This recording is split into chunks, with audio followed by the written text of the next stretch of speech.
অনেক ক্ষেত্রে দেখতে পাওয়া যায় যে পেশেন্টের প্রচণ্ড ড্রামাটিক কিছু সিমটমস হচ্ছে।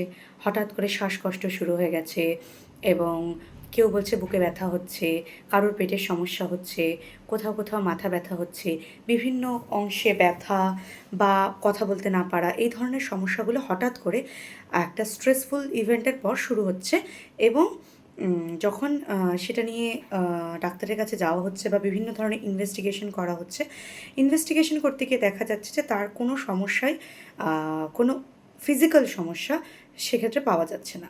তো এই ধরনের পেশেন্টদের, যাদের ডিসোসিয়েটিভ ডিসঅর্ডার বা কনভার্সন ডিসঅর্ডার হয়, যারা হাসপাতালে অনেক সময় ভর্তি হয় যে শ্বাসকষ্ট হচ্ছে, ব্যাপক শ্বাসকষ্ট হচ্ছে, থাকতেই পারছে না, অথচ দেখা যাচ্ছে তাদের বুকে কোনো সমস্যা নেই, তাদের অক্সিজেন স্যাচুরেশন ঠিক আছে।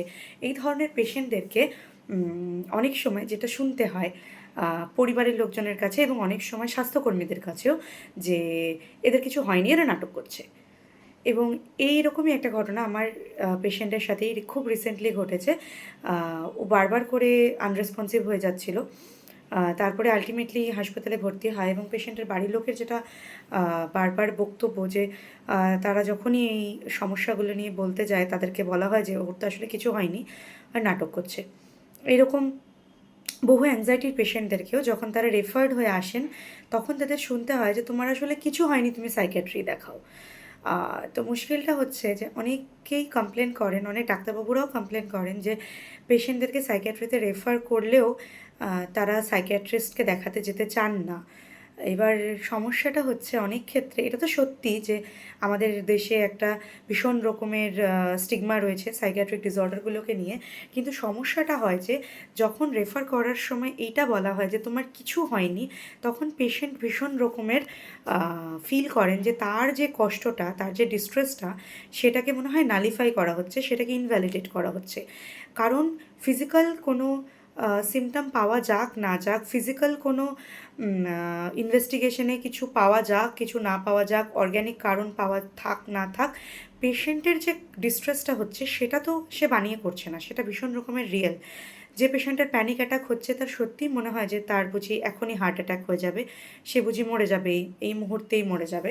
তো যখন তাকে বলা হয় যে তোমার আসলে কিছু হয়নি, স্বাভাবিকভাবেই সে সেটা মানতে পারে না যে আমার কিছুই হয়নি, এটা কি করে হতে পারে, আমার তো কষ্ট হচ্ছে, আমার কষ্টটা কি আমি বানিয়ে বানিয়ে করছি। এবং আরেকটা যেটা সমস্যা হয়, এইসব পেশেন্টদের দেখতে পাওয়া যায় যে বাড়ির লোকের তরফেও অনেক রকমের কনফ্লিক্ট থাকে, নেগলেক্ট থাকে, সেই জন্যই তাদের এই সমস্যাগুলো ডেভেলপ করা হয়, মানে ডেভেলপ হয়।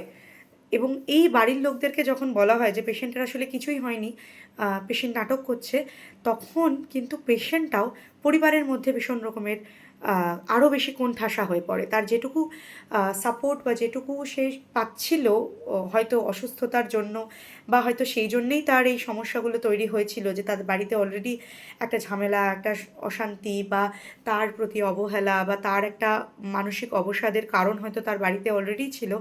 তার উপরে যখন বাড়িতে এই মেসেজটা যায় যে এর আসলে কিছু হয়নি, এ তো মিছিমিছি এগুলো করছে, তাতে কিন্তু তাকে হেল্প করা হয় না, তার সমস্যাটা আরও বেড়ে যায়।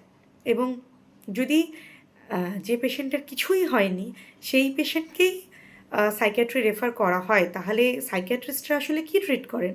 নাথিং। মানে সাইকিয়াট্রিস্ট হিসেবে আমরা কি কিছু না ট্রিট করি? সেটা তো নয়। পেশেন্টের হয়তো শারীরিক কোনো সমস্যা নেই, কিন্তু তার মানসিক সমস্যাটা তো রয়েছে, সেটার জন্য তার কষ্ট হচ্ছে। এবং আমার মনে হয় যে বাড়ির লোকের এবং আমরা যারা স্বাস্থ্যকর্মী, যারা হয়তো সাইকিয়াট্রিতে নেই বা নন সাইকিয়াট্রিক ফিল্ডে যারা রয়েছি বা যারা হাসপাতালে কাজ করি, যারা নার্সিং স্টাফ রয়েছি, আমাদের এইটা একটু বোঝার দরকার আছে যে সাইকিয়াট্রিক অসুখ মানেই নাথিং নয়, সাইকিয়াট্রিক অসুখ মানে কিছু না নয়, সাইকিয়াট্রিক অসুখ মানে পেশেন্টের কিছু হয়নি এরকম নয়, পেশেন্টের কিছু তো একটা হয়েছে, যেটার জন্য তাকে আমাদের হেল্প করতে হবে এবং সাইকিয়াট্রিস্টের কাছে পাঠালে সে হয়তো সঠিক চিকিৎসাটা পাবে।